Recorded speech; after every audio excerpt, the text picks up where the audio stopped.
Hello everyone, this is Rahul Bhardwaj and I welcome you all to Pathfinder. आज इस lecture में हम बात करेंगे माइक्रोसॉफ्ट के ऊपर जो जिस तरह का साइबर अटैक किया गया, उसके बाद से यूएसए, यूके, यूरोपियन यूनियन की तरफ से चाइना के ऊपर ये एलिगेशन लगाए जा रहे हैं। और ये जो एलिगेशन है, आरोप है, बहुत मतलब एविडेंस बेस्ड ये एलिगेशन है, आरोप है कि ये जो पूरा साइबर अटैक था, चाइना ने इसको सपोर्ट किया। चाइना की जो गवर्नमेंट है, उसने इस पूरे अटैक को यहाँ पे सपोर्ट किया है। स्पेशली चाइना की जो मिनिस्ट्री है वो इसमें इन्वॉल्व है। पूरे इशू को यहाँ पे देखेंगे और इसी कॉन्टेक्स्ट के अंदर एक जीरो डे अटैक का यहाँ पे आ रहा है। जीरो डे अटैक्स क्या होते हैं ये भी हम जानेंगे। माइक्रोसॉफ्ट की तरफ से इस चीज़ को बताया गया है कि हमारे अंदर जो यहाँ पे कमियां थी, जिसको हैकर्स ने जो है एक्सप्लॉइट किया है, ये कमियां पिछले 10 साल से वहाँ पे थी। ओके, हमें इसका पता नहीं था। तो इसी कॉन्टेक्स्ट में जीरो डे साइबर अटैक क्या होते हैं ये भी हम जानेंगे। पूरे इशू को डिटेल में डिस्कस करेंगे। ये हेडलाइन अगर आप देख रहे हैं तो जितने भी मेजर इंटरनेशनल पब्लिकेशंस हैं या जो न्यूज़ साइट्स हैं, वहाँ पे आपको देखने को मिलेगी। और इसी के रिगार्डिंग कल भी एक बहुत बड़ा अपडेट था। ओके, ऑस्ट्रेलिया की तरफ से बहुत बड़ा अपडेट था, उसको भी हम लेंगे। आगे बढ़ने से पहले this is a brief introduction about me. My name is Rahul Bhardwaj and Unacademy पे, इस प्रोफाइल पे आप मुझे फॉलो करके फ्री क्लासेस एक्सेस कर सकते हैं। देखिए, ये जो एलिगेशन लगाए जा रहे हैं इसके अंदर सभी बड़े कंट्रीज़ हैं, यूके, यूएसए, यूरोपियन यूनियन के अंदर जो कंट्रीज़ हैं, और वो सब ये कह रहे हैं कि चाइना की जो मिनिस्ट्री है, मिनिस्ट्री ऑफ स्टेट सिक्योरिटी, जिसे एमएसएस के नाम से जाना जाता है, मिनिस्ट्री ऑफ स्टेट सिक्योरिटी, इसने यहाँ पे ये जो अटैक्स हैं इनको स्पॉन्सर किया है, या जो हैकर्स यहाँ पे इन्वॉल्व है उनको ये मिनिस्ट्री इस तरह से सपोर्ट कर रही है। किस तरह का अटैक हुआ था माइक्रोसॉफ्ट के ऊपर? In the starting, in the very beginning of the 2021, Microsoft के एक्सचेंज सर्वर को हैक कर लिया गया था। ये जो एक्सचेंज सर्वर है, यहाँ पे जितने भी ईमेल्स कम्युनिकेशन होते हैं ईमेल के, वो सब इस पे चलते हैं। तो इसको हैक करके ईमेल कम्युनिकेशन का जो डेटा है उसको स्टील करने की कोशिश की गई। ओके, तो एक तरह का ये क्या था, एस्पियोनाज अटैक था, जिसके अंदर आप क्या कर रहे हो, स्पाइंग कर रहे हो। ओके, जो भी सेंसिटिव इन्फॉर्मेशन है उसे यहाँ पे चुरा रहे हो, किसी भी एडवांटेज के लिए यहाँ पे उसको किया जा सकता है। और इसी के रिगार्डिंग ये आपका न्यूज़ में मेंशन किया गया। इसकी शुरुआत होती है जनवरी से। जनवरी के अंदर हैकर्स जो हैं, चाइना का एक ग्रुप है जिसे हम कहते हैं हैफनियम। हैफनियम ये ग्रुप है, चाइनीज़ लिंक्ड ग्रुप है, और इसने यहाँ पे क्या किया कि माइक्रोसॉफ्ट एक्सचेंज के अंदर ये जो सर्वर है, यहाँ पे कुछ कमियां थी, कुछ वल्नरेबिलिटीज़ थी, इनको इसने एक्सप्लॉइट किया। ओके, कि अंदर कैसे जाना है, बाहर कैसे निकलना है, और इनको एक्सप्लॉइट करके इसने एस्पियोनाज करना स्टार्ट किया है ना, स्पाइंग करना स्टार्ट किया, सेंसिटिव इन्फॉर्मेशन को चुराना स्टार्ट किया।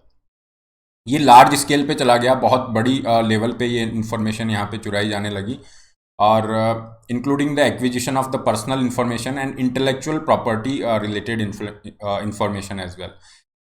इसी तरह से हनीफम जो है, हाफनियम जो है, इसने डिफेंस कॉन्ट्रैक्टर है, थिंक टैंक है, यूनिवर्सिटीज़ हैं, इनको टारगेट करना भी स्टार्ट किया। तो ये जो अटैक था, मतलब छोटा नहीं रहा, बहुत बड़े लेवल पे बढ़ना स्टार्ट हो गया। धीरे धीरे इन्होंने इंडस्ट्रीज़ को, गवर्नमेंट को टारगेट करना भी स्टार्ट कर दिया। जब तक आपका माइक्रोसॉफ्ट को ये पता चला कि इस तरह से हमारा ये जो है हैक कर लिया गया है, इसके अंदर कुछ कमियां हैं, इनको टारगेट किया जा रहा है, तो माइक्रोसॉफ्ट को जैसे ही इसकी इन्फॉर्मेशन पता चली और माइक्रोसॉफ्ट ने इसको सॉर्ट आउट करने की, मतलब सही करने की कोशिश की, तो हाफनियम जो है, ये जो जिसने साइबर अटैक यहाँ पे ऑपरेट किए हैं, इसको भी ये पता चला।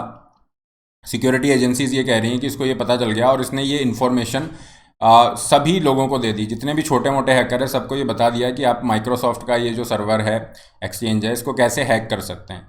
फाइन। और ये इन्फॉर्मेशन जितने भी आपके चाइना बेस्ड ग्रुप्स हैं, ओके, उन सब ने यूज़ करना स्टार्ट कर दिया। और ये उस तरह से हो जाता है कि आप कोई भी बड़ा शोरूम है, वहाँ पे लूट मार स्टार्ट हो जाती है, ठीक है ना। एक तो एक चोरी होती है, एक बहुत सारे लोग अंदर घुस के वहाँ पे लूट मार मचाना स्टार्ट कर देते हैं। तो इसी तरह का कुछ सीन यहाँ पे देखने को मिला, क्योंकि हाफनियम ने ये जो एडवांस्ड नॉलेज थी माइक्रोसॉफ्ट के रिगार्डिंग, ये सबसे शेयर कर दिया। और क्योंकि इससे पहले कि इसे सही किया जाता माइक्रोसॉफ्ट की तरफ से, हाफनियम ने सोचा कि जितना ज़्यादा हम यहाँ पे इसको एक्सप्लॉइट कर सकते हैं, कर लिया जाए। और इसी के रिगार्डिंग आप देखेंगे तो कल का जो न्यूज़पेपर है द गार्जियन, इसके अंदर यहाँ पे स्टेटमेंट दिया गया है। ऑस्ट्रेलिया की जो स्पाई एजेंसी है, उसकी बॉस हैं, उन्होंने यहाँ पे स्टेटमेंट दिया है कि China propped the doors open for criminals in the Microsoft hack. कि चाइना ने जो है यहाँ पे जो बहुत ही ज़्यादा एक सेंसिटिविटी क्रिएट कर दी है, लाखों लोगों को यहाँ पे वल्नरेबल बना दिया है कि हैकर्स उनके इस तरह से अकाउंट में जा सकते हैं, इनकी इन्फॉर्मेशन को चुरा सकते हैं।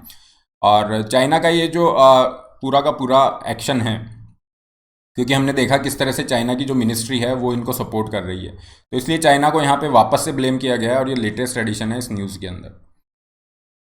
आगे हम बात करें किस तरह का ये अटैक था, तो इस अटैक को, ये जो साइबर अटैक था, इसे जीरो डे एक्सप्लॉइट कहा जा रहा है। जीरो डे एक्सप्लॉइट अटैक कहा जा रहा है। इसमें क्या होता है, जीरो डे का मतलब होता है कि आपका जो भी सॉफ्टवेयर है उसके अंदर कुछ कमियां हैं, कुछ वल्नरेबिलिटीज़ हैं, लेकिन आपको ये नहीं पता। जैसे माइक्रोसॉफ्ट है, उसको ये पता नहीं चलेगा क्या कमियां हैं जब तक कि उन कमियों को एक्सप्लॉइट नहीं किया जाएगा, है ना। अब उस कमी को, उस वल्नरेबिलिटी को एक्सप्लॉइट कर लिया गया। जैसे ये साइबर जो अटैक हुआ है उसमें क्या किया, हैकर्स ने इसको हैक करके और पूरा एक्सप्लॉइट कर लिया, तब जाके आपको ये पता चला है। तो इस तरह के जो एक्सप्लॉइट होते हैं, that is directed at the zero day. Okay, मतलब इस तरह की जो कमियों पे डायरेक्टेड होते हैं उनको हम कहते हैं जीरो डे एक्सप्लॉइट या जीरो डे अटैक। तो ये थोड़ा सा एक टर्म है जिसको आप याद रख सकते हैं माइक्रोसॉफ्ट पे जिस तरह का अटैक हुआ है, क्योंकि माइक्रोसॉफ्ट ने कहा कि ये जो कमियां हैं पिछले 10 साल से थी लेकिन हमें पता ही नहीं चल पाया, और ये जब फाइनली अटैक हुआ उसके बाद हमने इसको आइडेंटिफाई करके कोशिश किया है हटाने की। यहाँ पे स्टेटमेंट दिया जा रहा है, यूके का जो फॉरेन ऑफिस है इसकी तरफ से बड़ा स्टेटमेंट दिया गया है कि चाइनीज़ जो गवर्नमेंट है उन्होंने यहाँ पे सपोर्ट किया है। चाइनीज़ गवर्नमेंट ने इस तरह के जो अटैकर्स हैं इनको सपोर्ट किया है, और चाइना यहाँ पे रेस्पॉन्सिबल वे में बिहेव भी नहीं कर रहा है, क्योंकि हमने यहाँ पे चाइना को एक तरह से रंगे हाथों हमने पकड़ा है। जो एविडेंस है हमारे पास उससे यही लग रहा है, और चाइना हमें प्रॉपर वे में रेस्पॉन्ड नहीं कर रहा है। हम यहाँ पे कम्युनिकेट करने की कोशिश कर रहे हैं, but China is not behaving in a proper manner. USA की तरफ से स्टेटमेंट आया, स्पेशली यूएस का जो डिपार्टमेंट ऑफ जस्टिस है वो कह रहा है कि हम ये जो भी एमएसएस के हैकर्स हैं, जो चाइना की मिनिस्ट्री के जो हैकर्स हैं, इनके अगेंस्ट में हम क्रिमिनल चार्जेस लगाएंगे और पूरा आगे बढ़ेंगे। कुल मिला के हम बात करें तो कंक्लूजन यही है कि MSS is behind all the activity. MSS जो कि चाइना की मिनिस्ट्री है, that is behind all these cyber attacks. और ये साइबर अटैक अब छोटे लेवल पे नहीं है, ये बहुत बड़े लेवल पे चले गए हैं, क्योंकि हमने देखा कि ये केवल आपसे कुछ लोगों को ही टारगेट नहीं कर रहे हैं, बड़े लेवल पे गवर्नमेंट को, इंडस्ट्री को, ठीक है, इवन लोगों को, यूनिवर्सिटीज़ को, सब लोगों को इस तरह से टारगेट कर रहे हैं।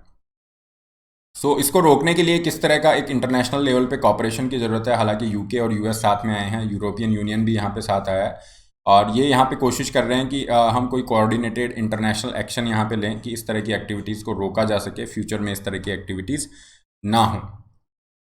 यहाँ पे एक सॉल्यूशन ये भी हो सकता है कि अगर यहाँ पे प्रूव हो जाता है, ओके, सॉल्यूशन के रूप में अगर ये प्रूव हो जाता है, प्रूफ हमें मिल जाता है कि ये चाइना की जो मिनिस्ट्री है उसने मतलब चाइना ने इसको स्पॉन्सर किया था, तो चाइना के अगेंस्ट में इंटरनेशनल लेवल पे यहाँ पे उसको प्रोसिक्यूट किया जाना चाहिए, ओके, उसके ऊपर सैंक्शन लगाए जाने चाहिए। अदरवाइज क्या होगा, हमेशा से जो है इसको एक तरह से प्रॉक्सी वार के रूप में यूज़ किया जाता रहेगा कि साइबर अटैक से आप सामने वाले को नुकसान भी पहुँचा सकते हो और आपको पकड़ा भी नहीं जाएगा, fine.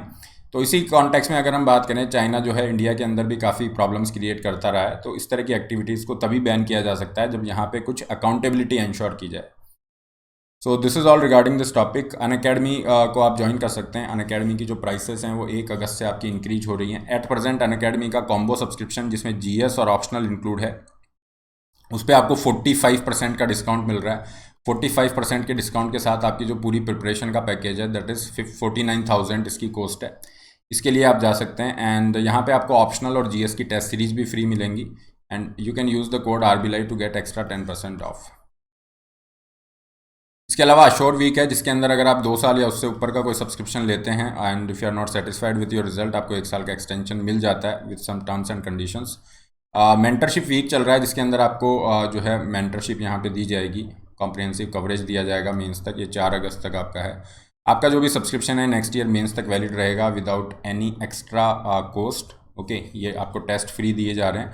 Loan facility is also available. 20 books आपको फ्री ऑफ कॉस्ट दी जाएंगी, हिंदी या फिर इंग्लिश में, और इसमें पूरा आपका सिलेबस कवर है। यूपीएससी का पूरा सिलेबस नोट्स फॉर्म में कवर है, updated with the current affairs. ये आपको फ्री ऑफ कॉस्ट दी जा रही है। सब्सक्रिप्शन का लिंक डिस्क्रिप्शन बॉक्स में है, जब इस पर आप क्लिक करेंगे अपनी नीड के अकॉर्डिंग प्लान को चूज कर सकते हैं। Put the code RBLive to get 10% extra of.